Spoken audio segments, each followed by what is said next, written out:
Hi സുഹൃത്തുക്കളെ, India കണ്ട ഏറ്റവും വലിയ സമൂഹ വിവാഹത്തിലാണ് 850 പാവങ്ങളുടെ വിവാഹം നടക്കുന്ന തമിഴ്നാട് സ്റ്റേറ്റിലെ നീലഗിരി ജില്ലയിലെ പാടന്തറ മർക്കസിലാണ് നമ്മളിപ്പോൾ ഉള്ളത്. കഴിഞ്ഞ ദിവസം വിവാഹവുമായി ബന്ധപ്പെട്ട തലേന്നുള്ള വിശേഷങ്ങളെല്ലാം വെച്ചിട്ടുണ്ടായിരുന്നു. എത്രമാത്രം വിശേഷങ്ങൾ ഈ വീഡിയോയിൽ ഉൾപ്പെടുത്താൻ പറ്റുമെന്ന് എനിക്കറിയില്ല, കാരണം അത്രമാത്രം ക്രൗഡാണ് ഇവിടെ ഉള്ളത്. മാരിയമ്മൻ കോവിൽ വെച്ച് നടത്തുന്ന ഹൈന്ദവ സഹോദരങ്ങളുടെ മംഗല്യ ചടങ്ങുകൾ നമുക്കൊന്ന് കണ്ടാലോ. ഹൈന്ദവ മതാചാര പ്രകാരമുള്ള ചടങ്ങുകളാണ് നമ്മളിപ്പോൾ കണ്ടുകൊണ്ടിരിക്കുന്നത്. വധുവരന്മാരും അവരുടെ ബന്ധുക്കളും സുഹൃത്തുക്കളും നാട്ടുകാരും എല്ലാം ഇവിടെ സജീവമാണ്. ഇരുവശങ്ങളിലുമായി വധുവരന്മാർ മംഗല്യ മുഹൂർത്തത്തിനായി കാത്തിരിക്കുന്നതാണ് നമ്മൾ പോയി കണ്ടുകൊണ്ടിരിക്കുന്നത്. പാടന്തറ മർക്കസിന്റെ പ്രതിനിധികളുടെ സാന്നിധ്യം ഈ ചടങ്ങിനെ ഭംഗി കൂട്ടുകയാണ്. അവരുടെ ബന്ധുക്കൾ വധുവരന്മാർക്ക് മുല്ലപ്പൂ മാല അണിക്കുന്നത് വധുവിന് താലി ചാർത്തുന്ന വരന്മാരെയും അവരെ അനുഗ്രഹിക്കുന്ന ബന്ധുക്കളുടെയും സന്തോഷമാണ് നമ്മളിപ്പോൾ കാണുന്നത്. ഇനി നമുക്ക് കലവറയിലേക്ക് പോകാം. ഇവിടെ ബിരിയാണി ചെമ്പ് റെഡിയാണ് കേട്ടോ. ബിരിയാണി മോഡൽ നെയ്ച്ചോറും ബീഫും സഹോദര സമുദായ അംഗങ്ങൾക്ക് വേണ്ടി വെജിറ്റബിൾ ബിരിയാണിയും കൂടി ഇവർ അറേഞ്ച് ചെയ്തിട്ടുണ്ട്. അതിന്റെ തയ്യാറെടുപ്പുകളാണ് ഈ കാണുന്നത്.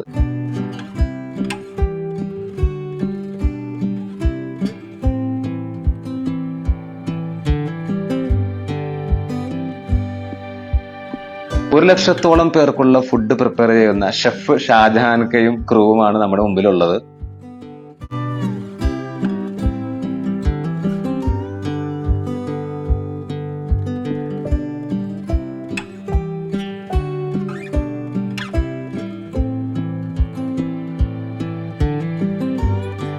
മുസ്ലിം സഹോദരങ്ങളുടെ നിക്കാഹ് നടത്തപ്പെടുന്ന പാടന്തറ മർക്കസിന്റെ വേദിയും സദസ്സും നമുക്കൊന്ന് കണ്ടാലോ.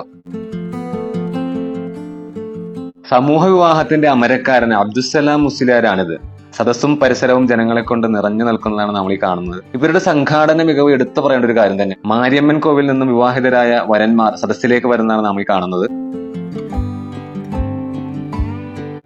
അവരുടെ മണവാട്ടിമാർക്കും മറ്റു മണവാട്ടികൾക്കും വേണ്ടി സുരക്ഷിതമായി ഈ വേദിയും സദസ്സുമാണ് ഒരുക്കിയിരിക്കുന്നത്.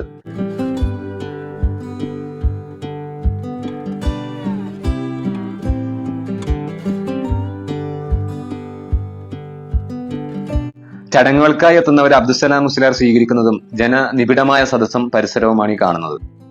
ഇന്ത്യൻ ഗ്രാൻഡ് മുഫ്തി AP അബൂബക്കർ മുസ്ലിയാർ നിക്കാഹിന് നേതൃത്വം നൽകുന്നതാണ് നമ്മളിപ്പോൾ കണ്ടുകൊണ്ടിരിക്കുന്നത്. നിക്കാഹിനായി നിരവധി കൗണ്ടറുകളും അതിന് നേതൃത്വം നൽകുന്ന മഹാന്മാരായ പണ്ഡിതന്മാരുമാണിത്.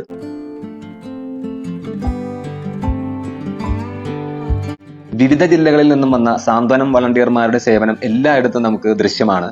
പ്രത്യേകിച്ച് കലവറയിൽ ഷെഫ് ഷാജാൻകാടെ ഫുഡ് മോനെ എന്നാ ടേസ്റ്റാന്നറിയാം. 10-15 കൗണ്ടറുകളിലൂടെ ഫുഡ് കൊടുക്കാൻ കഴിഞ്ഞിരുന്നെങ്കിൽ ഈ തിരക്കും മറ്റു ബുദ്ധിമുട്ടുകളും ഒഴിവാക്കാമായിരുന്നു എന്നാണ് എന്റെ ഒരു അഭിപ്രായം.